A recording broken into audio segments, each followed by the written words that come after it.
ನಮಸ್ಕಾರ ಸ್ನೇಹಿತರೆ, welcome back to my channel. ಈ ಗೃಹಲಕ್ಷ್ಮಿ ಫಲಾನುಭವಿಗಳಿಗೆ ಒಂದು ತಿಂಗಳ ಅವಧಿಯಲ್ಲಿ 6,000 ರೂಪಾಯಿ ಜಮಾ ಆಗಿದೆ. ಕೆಲವೊಂದಿಷ್ಟು ಜನ ಕನ್ಫ್ಯೂಸ್ ಆಗ್ಬಿಟ್ಟು ನಮಗೆ 29ನೇ ಕಂತು ಬಂದಿದೆ ಅಂತ ಹೇಳಿ ಕಮೆಂಟ್ ಮಾಡ್ತಾ ಇದ್ದೀರಾ. 6,000 ರೂಪಾಯಿ ಜಮಾ ಆಗಿದ್ದು ನಿಜ. ಅದು ಯಾವ ಒಂದು ಪೀರಿಯಡ್ ಅಲ್ಲಿ 6,000 ರೂಪಾಯಿ ಜಮಾ ಆಗಿದೆ, ಹೇಗೆ ಅದನ್ನ ಚೆಕ್ ಮಾಡಬೇಕು, ಈ ಎಲ್ಲ ವಿಚಾರಗಳನ್ನ ನಿಮಗೆ ಈ ವಿಡಿಯೋದಲ್ಲಿ ತಿಳಿಸ್ಕೊಡ್ತೀನಿ. ಅದರ ಜೊತೆಯಲ್ಲಿ ಮಾರ್ಚ್ ತಿಂಗಳ ಪೆನ್ಷನ್ ಹಣ ಇದುವರೆಗೂ ಸಾಕಷ್ಟು ಜನರಿಗೆ ಬಂದಿಲ್ಲ. ಏಪ್ರಿಲ್ ತಿಂಗಳ ಪೆನ್ಷನ್ ಹಣ ಯಾವಾಗ ಬಿಡುಗಡೆ ಆಗುತ್ತೆ? ಇನ್ನು ಮಾರ್ಚ್ ತಿಂಗಳ ಪೆನ್ಷನ್ ಹಣ ಬಿಡುಗಡೆ ಆಗಿಲ್ಲ. ಮಾರ್ಚ್ ಜಮಾ ಆದವರು ಏಪ್ರಿಲ್ ಯಾವಾಗ ಜಮಾ ಆಗುತ್ತೆ ಅಂತ ಕೇಳ್ತಾ ಇದ್ದಾರೆ. ಎಲ್ಲ ವಿಚಾರಗಳ ಬಗ್ಗೆ ಲೈವ್ ಅಪ್ಡೇಟ್ ಅನ್ನ ಈ ವಿಡಿಯೋದಲ್ಲಿ ತಿಳಿಸ್ಕೊಡ್ತೀನಿ. ದಯವಿಟ್ಟು ಯಾರೆಲ್ಲ ವಿಡಿಯೋ ನೋಡ್ತಾ ಇದ್ದೀರಾ ಪೂರ್ತಿ ವಿಡಿಯೋನ ವೀಕ್ಷಣೆ ಮಾಡಿ. ನೀವೇನಾದ್ರೂ ಹೊಸದಾಗಿ ನಮ್ಮ ಚಾನಲ್ ನೋಡ್ತೀರಾ ಸಬ್ಸ್ಕ್ರೈಬ್ ಮಾಡ್ಕೊಳ್ಳಿ. ಹಾಗೆ ಎಲ್ಲರೂ ವಿಡಿಯೋಕ್ಕೊಂದು ಲೈಕ್ ಕೊಡುವ ಮೂಲಕ ಸಪೋರ್ಟ್ ಮಾಡಿ.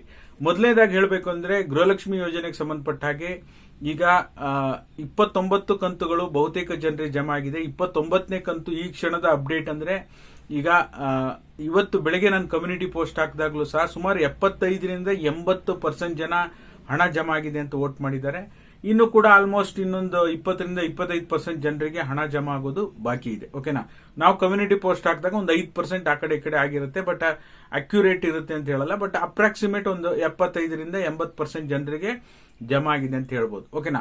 ಆದ್ರೆ 29ನೇ ಕಂತು ಅಂದ್ರೆ ಅದು ಯಾವ ತಿಂಗಳ ಹಣ, 28ನೇ ಕಂತು ಅಂದ್ರೆ ಯಾವ ತಿಂಗಳ ಹಣ, 27ನೇ ಕಂತು ಅಂದ್ರೆ ಯಾವ ತಿಂಗಳ ಹಣ, ಈ ಎಲ್ಲ ವಿಚಾರಗಳ ಬಗ್ಗೆ ಅದರಲ್ಲೂ ಸಹ ನಿಮಗೆ ಗೊತ್ತೇ ಇದೆ.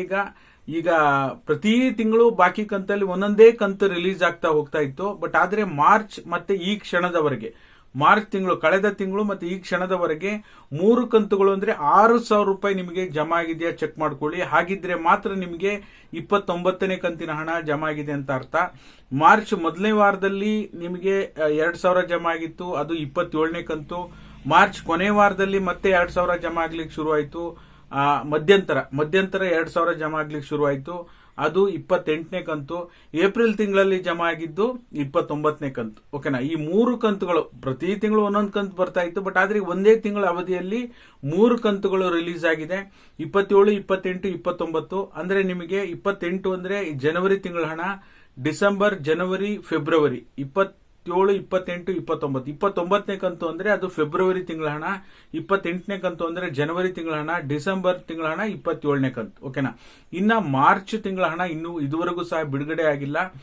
ನಿಮಗೆ ಕಂಪ್ಲೀಟ್ ಡೀಟೇಲ್ ಹಣ ಈಗೇನು ಯೋಜನೆ ಆರಂಭ ಆಯಿತು ಅಲ್ಲಿಂದ ಇಲ್ಲಿವರೆಗೂ ಏನ್ ಡೀಟೇಲ್ ಇದೆ ಎಲ್ಲವನ್ನ ಕೂಡ ನೀವು ಸ್ಕ್ರೀನ್ ಮೇಲೆ ಹಾಕಿದೀನಿ, ನೋಡ್ತಾ ಇರಬಹುದು.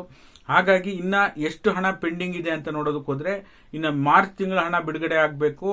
ಅದರ ಜೊತೆಯಲ್ಲಿ ಲಾಸ್ಟ್ ಇಯರ್ 2025-26ನೇ ಸಾಲಿನ ಫೆಬ್ರವರಿ, ಮಾರ್ಚ್ ತಿಂಗಳ ಹಣ ಕೂಡ ಬಿಡುಗಡೆ ಆಗಬೇಕು. ಅಲ್ಲಿಗೆ ಇನ್ನೂ 3 ಕಂತುಗಳು ಸರ್ಕಾರದಿಂದ ಬಿಡುಗಡೆ ಆಗೋದು ಪೆಂಡಿಂಗ್ ಕಂತುಗಳು. ಓಕೆನಾ? ಬಿಡುಗಡೆ ಆಗೋದು ಬಾಕಿ ಇದೆ ಅಂತ ಹೇಳ್ಬೋದು. ಹಾಗಾಗಿ ನಿಮಗೂ ಇದೇ ರೀತಿ ಜಮಾ ಆಗಿದೆಯಾ ಅಂತ ಹೇಳಿ ಡಿಬಿಟಿ ಕರ್ನಾಟಕ ಆಪ್ ಅಲ್ಲಿ ಚೆಕ್ ಮಾಡ್ಕೊಳ್ಳಿ. ಮಾರ್ಚ್ ಅಲ್ಲಿ 2 ಕಂತು ಜಮಾ ಆಗಿರಬೇಕು, ಏಪ್ರಿಲ್ ಅಲ್ಲಿ 1 ಕಂತು ಜಮಾ ಆಗಿರಬೇಕು. ಓಕೆನಾ?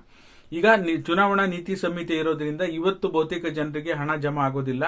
ಹಾಗಾಗಿ ಇನ್ನೇನಾದ್ರೂ ನಿಮಗೆ ನೆಕ್ಸ್ಟ್ 30ನೇ ಕಂತು ಯಾವಾಗ ಬರುತ್ತೆ ಅಂತ ಕೆಲವೊಂದಿಷ್ಟು ಜನ ಪ್ರಶ್ನೆ ಮಾಡ್ತಾ ಇದ್ದಾರೆ. ಅದಕ್ಕೆ ಸಾಕಷ್ಟು ಸಮಯಾವಕಾಶ ವೇಟ್ ಮಾಡಬೇಕಾಗತ್ತೆ. ಈಗ ಆಲ್ರೆಡಿ ನಿಮಗೆ ರೀಸೆಂಟ್ ಆಗಿ 3 ಕಂತುಗಳು ರಿಲೀಸ್ ಮಾಡಿರೋದ್ರಿಂದ ಸಮಯಾವಕಾಶ ತೆಗೆದುಕೊಳ್ತಾರೆ ಸರ್ಕಾರ.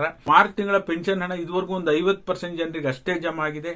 ಇನ್ನೂ ಕೂಡ 50% ಜನರಿಗೆ ಬಂದಿದೆ, ಬರೋದು ಬಾಕಿ ಇದೆ. ಗೃಹಲಕ್ಷ್ಮಿ ಹಣ ಡಿಬಿಟಿ ಮುಖಾಂತರ ಜಮಾ ಮಾಡ್ತಾ ಬಂದಿದೆ ಸರ್ಕಾರ. ಬಟ್ ಆದ್ರೆ ಪೆನ್ಷನ್ ಹಣ ಯಾಕೆ ಇಷ್ಟು ಡಿಲೇ ಮಾಡ್ತಾ ಇದೆ ಅಂತ ಅರ್ಥ ಆಗ್ತಾ ಇಲ್ಲ. ಪ್ರತಿ ತಿಂಗಳು ಮೊದಲನೇ ವಾರದಲ್ಲಿ ಪೆನ್ಷನ್ ಹಣ ರಿಲೀಸ್ ಮಾಡಬೇಕು. ಯಾಕೆಂದ್ರೆ ಅದಕ್ಕೆ ಸಂಬಂಧಪಟ್ಟ ಹಾಗೆ ವಿಧವಾ ವೇತನ ಆಗಿರ್ಬೋದು, ಅಂಗವಿಕಲರ ವೇತನ ಆಗಿರ್ಬೋದು, ವೃದ್ಧಾಪ್ಯ ವೇತನ ಆಗಿರ್ಬೋದು, ಎಲ್ಲರೂ ಸಹ ಮನೆಯಲ್ಲಿ ಒಂದಲ್ಲ ಒಂದು ಪ್ರಾಬ್ಲಮ್ಗಳಲ್ಲಿ ಇರ್ತಾರೆ ಜನ. ಮೆಡಿಸಿನ್ಸ್ಗೆ ಪ್ರತಿ ತಿಂಗಳು ಮೆಡಿಸಿನ್ಸ್ ಖಾಲಿ ಆಗಿರುತ್ತೆ, ಖರ್ಚು ಮಾಡಲಿ ತಗೊಳ್ಳಿಕ್ಕೆ ಹಣದ ಅವಶ್ಯಕತೆ ಇರುತ್ತೆ. ಆದ್ರೆ ಹಣ ಕೈಗೆ ಸಿಗ್ತಾ ಇರೋಲ್ಲ. ಆದಷ್ಟು ಬೇಗ ಮಾರ್ಚ್ ಪೆಂಡಿಂಗ್ ಇರುವಂತಹ ಪೆನ್ಷನ್ ನ ರಿಲೀಸ್ ಮಾಡಿ. ಏಪ್ರಿಲ್ ತಿಂಗಳ ಪೆನ್ಷನ್ ಹಣದ ಬಗ್ಗೆ ಹೇಳಬೇಕು ಅಂದ್ರೆ ಇನ್ನೂ ಕೂಡ ವೇಟ್ ಮಾಡಬೇಕಾಗತ್ತೆ. ಏಪ್ರಿಲ್ ತಿಂಗಳ ಪೆನ್ಷನ್ ಹಣ ಬಿಡುಗಡೆ ಹಂತಕ್ಕೆ ಇನ್ನೂ ಕೂಡ ಬಂದಿಲ್ಲ. ಓಕೆನಾ? ಮಾರ್ಚ್ ತಿಂಗಳ ಹಣನೇ ಕ್ಲಿಯರ್ ಆಗಬೇಕಾಗಿದೆ. ಆದಷ್ಟು ಬೇಗ ಸರ್ಕಾರ ರಿಲೀಸ್ ಮಾಡಲಿ ಅಂತ ನಾನು ಕೇಳ್ಕೊತಾ ಇದ್ದೇನೆ. ಓಕೆನಾ? ಹಾಗಾಗಿ ಇದಾಗಿತ್ತು ಈ ಕ್ಷಣದ ಅಪ್ಡೇಟ್. ಎಲ್ಲ ವಿಚಾರಗಳ ಬಗ್ಗೆ ತಿಳಿಸ್ಕೊಡುವಂತ ಕೆಲಸ ಮಾಡಿದ್ದೇನೆ. ವಿಡಿಯೋ ಉಪಯುಕ್ತ ಅನಿಸಿದ್ರೆ ಲೈಕ್ ಮಾಡಿ, ಶೇರ್ ಮಾಡಿ, ಸಬ್ಸ್ಕ್ರೈಬ್ ಮಾಡಿ. Thank you so much for watching.